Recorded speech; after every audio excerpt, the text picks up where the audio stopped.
Hello, my name is Leland and welcome to my kitchen. There's a Turkish proverb that says, coffee should be black as hell, strong as death, and sweet as love.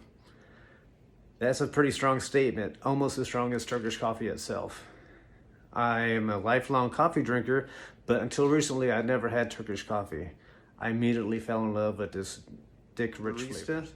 But with the help of the internet, I was able to find easy to follow recipes on the internet, such as sites as turkishcoffeeworld.com and how to make Turkish coffee, giverrecipe.com, how to make Turkish coffee by Zarin and Yusuf, published April 21st, 2019, with simple steps to follow and very little deviation, all of which will make you an exceptional cup of coffee. What is Turkish coffee? It is a style of unfiltered brewing that dates back nearly 500 years to the days of the Ottoman Empire.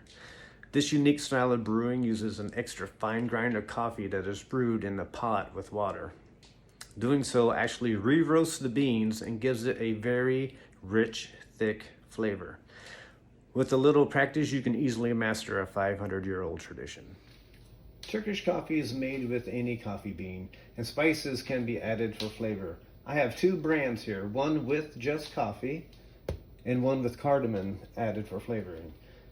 You can readily buy online in most major grocery chains or Middle Eastern and Mediterranean markets. You may also grind your own.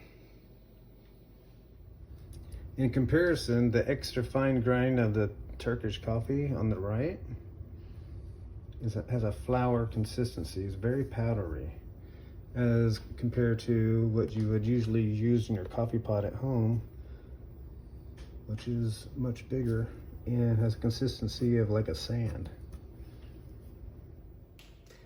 Now that we have a basic understanding of the type of coffee we use and why, it's time to learn what utensils we will need and the steps in actually brewing Turkish coffee. Traditionally, Turkish coffee is brewed in a copper pot called a shezva and served in small 3-ounce porcelain cups. And then we will also need a teaspoon for measuring our coffee and our sugar. You can buy a shezva and Turkish coffee sets off Amazon. I will be following a recipe provided by Asigil Sanford in her article published March 17th, 2019 in Foolproof Living, titled How to Make Turkish Coffee. And we'll start by adding one heaping teaspoon per cup that you're making, and I'm going to make 3. So 1, 2, 3. And now I'm going to add my sugar. I'm going to make this medium sweet, and that is 1 teaspoon of sugar per teaspoon of coffee.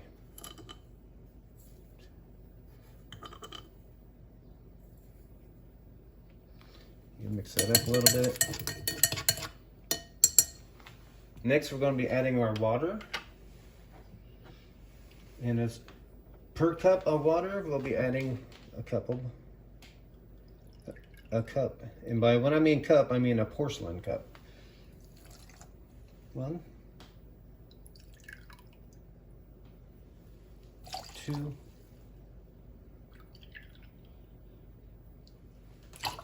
3. We're going to place the coffee pot on the heat source on medium-high. And as it warms, we'll stir it up.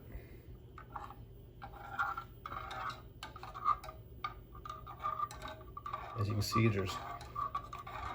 the coffee is going to start foaming. And what we're going to look for is a dark ring of foam around the edges.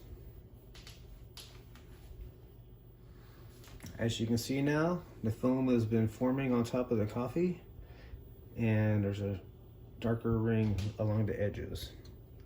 So we're going to remove it from the heat. Now we're going to scoop some of the foam and place it in the cups.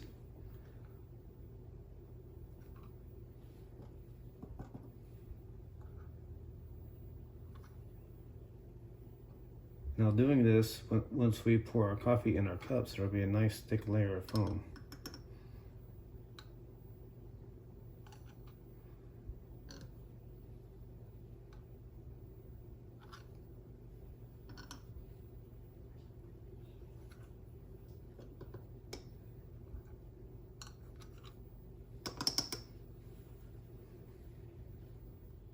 Then we're going to place it back on the heat, medium heat still, and then as the foam fills back in, we'll take it back off and pour it into our cup. We have a nice dark ring of foam again, so it's time to pull it off the heat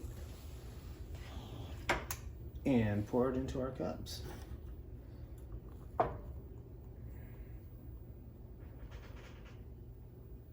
And when you pour it in your cups, you want to go back and forth. This will ensure that each cup, the taste and the flavor will be consistent.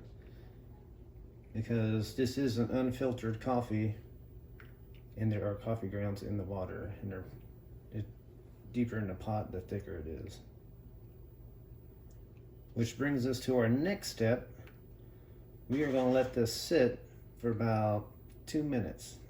And before we serve it, because we want the coffee grounds to settle to the bottom, because right now they're pretty thick. Okay, now that we're ready to serve our coffee, you'll want to serve it with some cold water to cleanse your palate. That way you can taste those rich, full flavors of the coffee. And then also, once you're done, you want to cleanse your palate again. It is an unfiltered coffee, and they recommend you serve it with something sweet like a Turkish delight or a pastry. In conclusion, you now know what Turkish coffee is, and you know how to brew it on your own at home. Without any real skill and a few easy steps, you can brew a Turkish cup of coffee like a barista. You only need a shezva, some sugar, some coffee, water, and a source of heat. Bring it to a simmer and enjoy. And with that being said, thank you for your time.